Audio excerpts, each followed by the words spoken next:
La Fundación Teletón cumplió su meta y sirvió más de 50.000 platos en la ya tradicional comilona. Las figuras de Red Guaraní también apoyaron la cruzada solidaria. El clima fue propicio para que miles de personas se acercaran al Jockey Club a buscar un plato de almuerzo y a la vez colaborar con la comilona de Teletón. Paellas, chupín de pollo, kilos y kilos de asado, pastas, caldos, tartas, comidas vegetarianas y una infinidad de postres son solo parte de la amplia oferta presente para el deleite de quienes se acercaron a dar su aporte a la cruzada solidaria.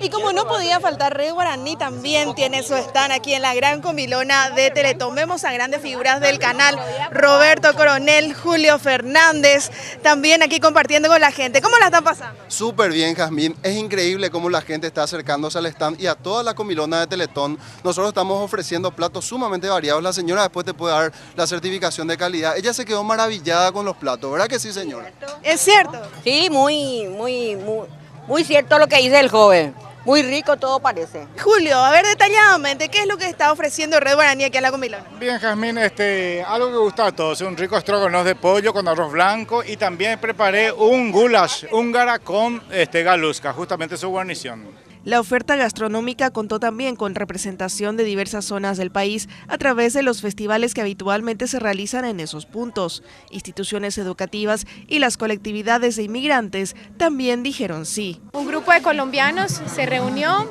para apoyar esta bonita causa. Hoy estamos con buñuelos, arepas rellenas, café, Juan Valdés y hojuelas. Muy bienvenidos a nuestro stand. Toda la jornada estuvo acompañada por variados espectáculos, de la mano de grupos y artistas como Happy Hour, Los Verduleros, Nadia Portillo, Kemil Yambay y el humorista Gustavo Cabaña, entre otros.